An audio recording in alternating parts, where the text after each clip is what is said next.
What's going on, people? Welcome back to Curtis Shaw TV, back with another update video, people. Apologies, no stream today. Been very busy. It's half term. Got the kids here, and it's that time, people. So no stream today, but I will be back for the watch along tomorrow, 3 p.m. kickoff. I'll be live from 2 p.m. So make sure you lock in for that one, and like the video and subscribe and hype the video up as well, people, if you get a chance.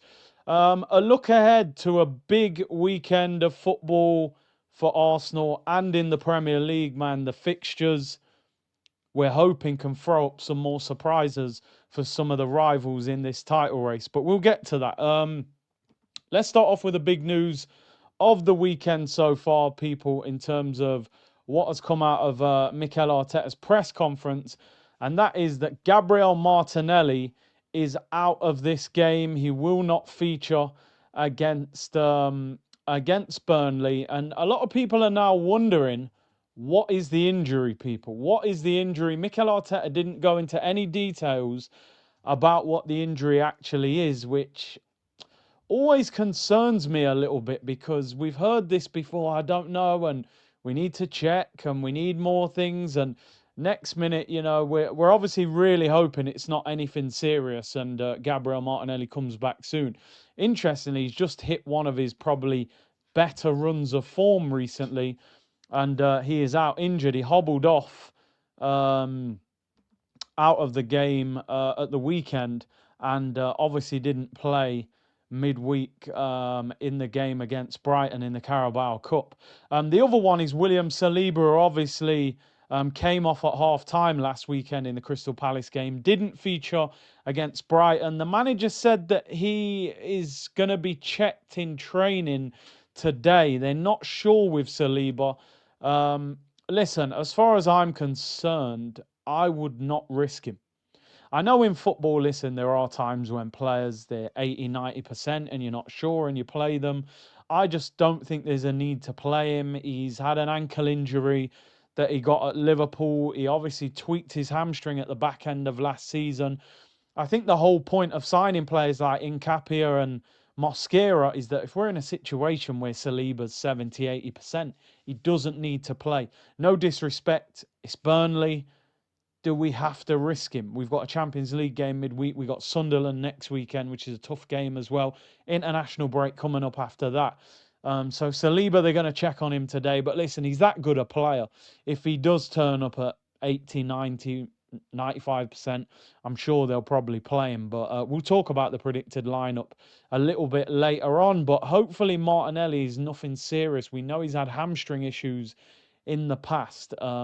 But we don't actually know what the injury is as of yet. As I said, it's going to be interesting, the lineup. I've got a predicted lineup. Here's one I made earlier, people. Remember them programs back in the day where they'd be like, they'd talk about something, then they'd just pull one out the oven and say, here's one I made earlier. Here's the predicted lineup that this is what I would go for, and I'll give you my reasons why as we delve into it. Listen, the majority of this team picks itself. It's self-explanatory, right? David Raya in goal, Timber at right back, Calafiori I would put in at left back. Burnley can be quite direct, and we need to, offset that physical threat that they've got. Even though I'm a big fan of Lewis Skelly as well, I would go with Calafiori. Gabriel obviously will be in the team. I've gone with Mosquera now. I was really, really impressed with Piero Nkapia the other day. I thought he looked excellent, so quick, so aggressive. He came off after about 60 minutes. I think people have to remember he missed the whole of pre-season. And he's certainly not going to be up to full speed yet. And I just wouldn't necessarily take the chance in this game. He played midweek. Maybe he can get some minutes. But Mosquera is fully fit. Had a little bit of a bozo moment in the midweek against Brighton, but fortunately it didn't cost us. But I'd more go for him just because he's up to speed, he's fully fit. I wouldn't risk Saliba. I think if he is 70, 80% fit, leave him. We've got two important games coming up in the week as well. So I would go with Gabriel and Mosquera. The midfield two picks itself. Declan Rice, Zubimendi. No disrespect to Norgard the other day, but I think we saw that there's a significant drop-off in the guy that comes in that position as cover. Even though Marino played a fantastic back heel, I don't think he was great in that game either. But yeah, Rice and Zubimendi, self-explanatory. The front four, Bukayo Saka on the right, he's back, he's fit, he scored against Brighton. Good opportunity for him to try and get going. Trossard on the left because, you know, we simply don't have really any other option out there. I mean, Eze could go there, but I think Eze's better centrally. Martinelli's out. Noni Madueke is out. Trossard plays on the left. Eze in the 10. Waneri, who I've wanted to see more of him playing recently, again, wasn't great against Brighton, but did score a brilliant goal. Really good finish into the bottom corner. But I think Eze continue to build in that attacking midfield role. And Victor Gyökeres, I mean, on paper, it's a game where you go, listen, Gyökeres, come on, let's get a few goals here and get yourself going. Sometimes these games are actually the most difficult because Burnley might just put 10, 11 players behind the ball and deny us space. We saw Liverpool, you know, an injury time penalty got them through the game against Burnley. So, but Gyökeres needs a goal. I mean, every striker needs a goal, but, you know, he needs a goal. He got 2 against Atletico. We thought, okay, gets a run together. Didn't score. Didn't play great against Palace. Did have a break against Brighton. And we got 3 games in 7 days where he's going to probably start all 3 of them. So it would be great for him if he could score in this game. What would you go for? Anything you would adjust to this starting 11? I think most of it picks itself. Would you put Lewis Skelly in at left back? Would you play Marino? Would you play Max Dalman? I don't know. Let me know what you would do in the comments, people. Very, very big week for Arsenal. Very, very big week for Arsenal. At the moment, listen, every game is a must-win game. That's the nature of the beast at the moment. We can't afford to drop points in this run of games. Everybody we play at the moment, we need to be beating them. But just in terms of the Premier League and the fixtures and the possibility of the people that we're challenging dropping points, we have got to win this weekend. Arsenal top of the league. If you look, Burnley at the moment, 16th. They've started quite well, to be honest. For them, I thought they'd be rock bottom of the league. 9 games, 3 wins, 1 draw, 5 defeats. They've scored 12 goals, conceded 17. So we've got to be picking them off, you know. They've scored more than Sunderland, who are 4th. Sunderland are flying as well.